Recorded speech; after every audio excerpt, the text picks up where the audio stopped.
قیام اللیل میں سے جتنا بھی آسانی اور سہولت کے ساتھ پڑھ سکتے ہو پڑھو، خواہ 2 رکعتیں کیوں نہ ہو. اس کی کم سے کم اور زیادہ سے زیادہ تعداد کے بارے میں ابن عثیمین کہتے ہیں کہ جب نبی صلی اللہ علیہ وسلم سے رات کی نماز کے متعلق سوال کیا گیا تو آپ نے فرمایا رات کی نماز 2 رکعت ہے، اور آپ نے اس کو تعداد کے ساتھ متعین نہیں کیا، مثنا مثنا کہا ہے، 2 رکعتیں. تو جب نبی صلی اللہ علیہ وسلم نے اس کے لیے کسی گنتی کو متعین کیے بغیر کیفیت کو واضح کر دیا تو اس سے معلوم ہوتا ہے کہ نماز کا معاملہ وسعت رکھتا ہے. انسان 100 رکعتیں بھی پڑھ سکتا ہے اور 1 رکعت کے ساتھ اس کو وتر بنا سکتا ہے، یعنی 2 رکعتیں بھی پڑھ سکتے ہیں، 100 بھی پڑھ سکتے ہیں. ٹھیک ہے. ابن باز کہتے ہیں کہ بہرحال یہ بات انسان کی طاقت کی طرف لوٹتی ہے. نبی صلی اللہ علیہ وسلم 11 رکعت ادا کرتے تھے، ہر 2 رکعت پر سلام پھیرتے تھے. آپ صلی اللہ علیہ وسلم اپنی قرات، اپنے رکوع اور اپنے سجدوں کو لمبا کرتے تھے.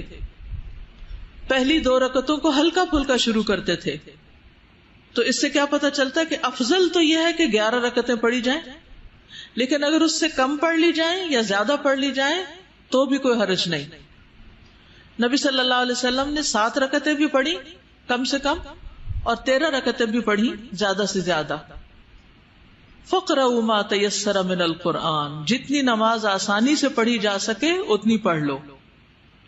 اصل بات ہے خوش دلی سے پڑھو، کیونکہ نفل نماز ہے، بوجھ سمجھ کے نہیں پڑھو. پھر اسی طرح قرآن بھی جتنا آسانی سے پڑھ سکتے ہو پڑھو، یعنی نماز، اور نماز میں قرآن کتنا پڑھا جائے، 1 پیج پڑھا جائے، 2 پڑھا جائے، آدھا سپارہ پڑھا جائے، پورا پڑھا جائے، کتنا. تو اس میں یہ ہے کہ جتنا آسانی سے پڑھ سکو. اور اس میں ہم دیکھتے ہیں کہ لمبی قرات کی ضرور فضیلت ہے، لیکن 10 آیتوں کی تلاوت بھی کی گئی ہے، اور اس کا اجر بھی ہے کہ جو 10 آیتوں کی تلاوت کرتا ہے وہ غافلوں میں نہیں لکھا جاتا. حدیث میں آتا ہے جس نے 100 آیات کے ساتھ قیام کیا وہ فرما برداروں میں لکھا جاتا ہے. ایک اور روایت میں آتا ہے وہ غافلین میں نہیں لکھا جاتا. جو 1000 آیات سے قیام کرتا ہے وہ بے انتہا ثواب جمع کرنے والوں میں لکھ لیا جاتا ہے. نبی صلی اللہ علیہ وسلم کی قرات کبھی مختصر ہوتی تھی، کبھی لمبی ہوتی تھی.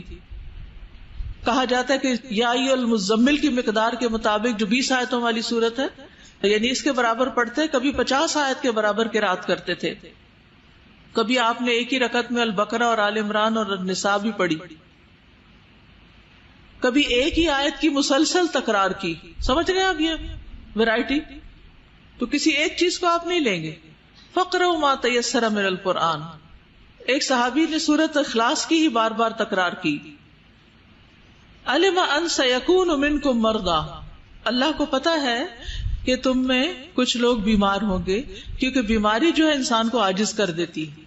انسان چاہتا بھی ہوتا اور وہ کام کر نہیں سکتا.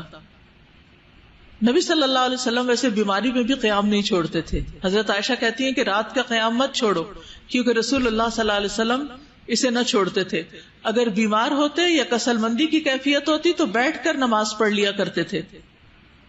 ابتداء میں نبی صلی اللہ علیہ وسلم رات کو نماز کبھی بیٹھ کر نہیں پڑھتے تھے، لیکن جب عمر رسیدہ ہو گئے، جسم کچھ بھاری ہو گیا، تو آپ بیٹھ کر قرات کرتے تھے. پھر جب رکوع کرنا چاہتے تو کھڑے ہو کر 30 یا 40 آیات پڑھ کر رکوع کر لیتے. کبھی زیادہ بیمار ہوتے اور رات کو نماز نہ پڑھ سکتے تو دن میں اتنے نوافل ادا کر لیا کرتے تھے، لیکن چھوڑتے نہیں تھے. لیکن عام لوگ اگر بیمار ہیں، معذور ہیں تو کوئی بات نہیں.